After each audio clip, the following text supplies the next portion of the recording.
ngayong umaga ay siguradong kilala na ng karamihan sa inyo. After all, talaga namang sinubaybayan natin siya sa kanya mga content nung araw. Isa siyang social media icon na nagpapatawa sa atin at pinatunayan niya na hindi hadlang ang edad sa pagtuloy ng pangarap sa buhay. Siya po ay kasalukuyang freshman student sa Caraga State University at the age of 40.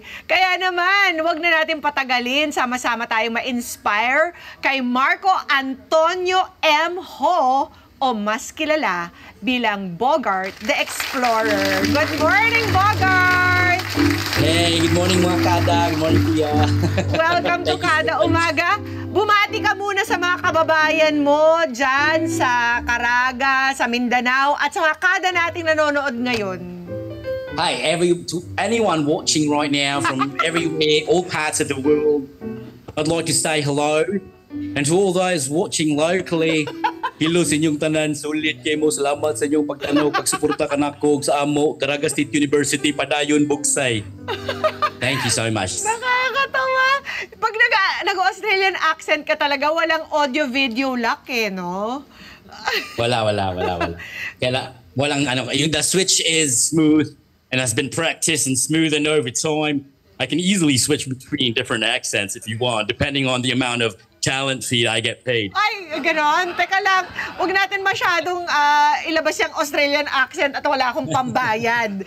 Pero maraming salamat. Alam namin na nag-cut class ka sa ngayon para lamang bigyan kami ng oras dito sa Kada Umaga. Maraming salamat. At kasalukuyang meron kang Chem 16 classes na balik-balik. Napapasukan. Kaya bibilisan na lang namin to. Bakit nga ba after, is it 22 years and nagbalik college ka? Yeah, well, it's a long story actually, but to cut it short kasi pag uwi ko dito sa Mindanao after my time there in Metro Manila and I got to experience the ruralness kasi sa Agusan del Sur talaga. Nakita yung my father-in-law kasi is a farmer and I saw their struggle kasi like amidst an ever-evolving climate, they're still propagating, they're still using mga old school methods ba na hindi na talaga applicable ngayon. So they're having a hard time. Yung mga farmers na nagfi-feed sa atin na hindi na nga enough to feed us, nanghihirap pa sila wherever they can produce.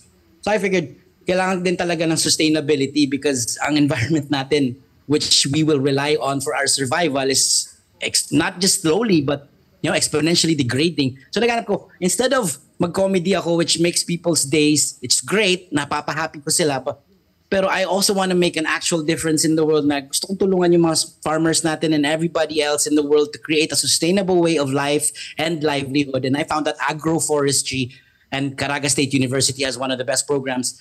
I found that agroforestry is one of the best solutions that that we have for sustainability at the same time, financial, economic, and something to feed us with. That's the motivation bakit ako nag-aaral uli. That's such a noble reason. Alam naman natin ang kahalagahan ng ating mga farmers, Bogart, at ang lahat ng mga problemang kinakaharap nila. Pero nung unang beses ka nag-college, alam kong hindi masyadong mahilig yung college sa'yo eh. Pero kamusta naman ngayon? Ano ang pagbabago? Maganda kasi, pag medyo sikat ka na, hindi mo na kailangan makipag-friends with others. Friends ka na nila automatic. So it makes it easier for an introvert like myself to, hindi kasi ako masyadong magaling mag-say, hi, medyo mahihain ako. Tapos maganda kasi pag sila unang, hey, hi, kilala kita, wala na. Automatic friends. So okay na yung introvertedness. Ang naging unang hadlang sa'yo ay yung pagiging shy mo nung unang beses ka tumungtong ng college? Yeah, basically. And even after all the successes that you've experienced, kung sino-sino lang naman ang na-meet mo na, si Ellen DeGeneres na-meet mo na, di ba? O, yung mga Hollywood stars na-meet mo na, si Dave Bautista, yung mga Guardians of the Galaxy stars, si Hugh Jackman. Shy ba yung Bogart na humaharap sa mga big name actors like that? I don't know. Alam mo, pag mga moments ng, like I mentioned earlier, semi-true yun eh. My accent changes depending on the TF. I just imagine kasi when I'm approached, like when I do these gigs, good money. At the same time, if it doesn't make me good money, it's good marketing for me to get opportunities to make good money. So in that moment, I am not me. I am someone who is fighting for survival, just like everybody else. Natuwa ako sa fighting for survival. Maraming nakaka-relate dyan. So, Exactly. ilang taon pa ang bubunuin mo para matapos mo tong agroforestry course? Alam mo, marami kasi akong subjects na na-credit from my UP days. But the thing is, that good. was like over 20 years ago. So sabi ko, man, dumaan ako Chem 16, pinasa ko na yan, pero but barely. Sabi ko, pero if it's a prerequisite to more complicated subjects, if I don't know Chem 16 at all now, which I don't anymore, wala, deads ako sa mga higher subjects. So might as well go through it again. So ngayon, back to scratch, freshman, clean slate. I do not envy you in that Chem 16 that you have to retake, Bogart. Teka lang, kamusta naman ang mga classmates? So, wala naman siguro nagbubuli sa'yo na parang you're a 40-year-old freshman, no? I'm sure most of them just want a selfie with you. Yes, that's the situation now. And also being the older person talaga, alam mo yun, ako na si uncle, si kuya, wala na rin talaga. And like this morning, I have a 28-year-old professor in English and he's a fan. So it's like, sir. It's like my first time my professor saying sir to me. Oo. Nakakatuwa, no? Talagang walang nasasayang lahat ng lahat ng delays ay may purpose. Sa iyong tingin, bakit sa tingin mo naging ganon ang sequence guide ng buhay mo? Nahinto yung college ng 2002, tapos nagkaroon ng Bogart the Explorer for the longest time, tapos nagpatuloy ulit after 22 years. Because that's just the way it is. That's the actual design. I'm not even wondering why that is. Because like I've said this before na rin talaga na towards after high school, kasi from elementary to high school, talagang hardcore first honor, kailangan tayo on top of the line, no one can come second, parang ganun. But then after, when I got to college in UP, na-experience ko yung freedom na wala namang may paki sa'yo, wala rin akong paki sa kanila, kilang tayo. So, alam mo yun, like, it's just a lot better now lang kasi talaga kasi you're a lot more chill about things. Hindi na ako takot sa fathers, faculty, at failure. Dahil nadaanan ko na lahat yan. Yung 3 Fs. Wala na. Exactly. That's pati good. financial.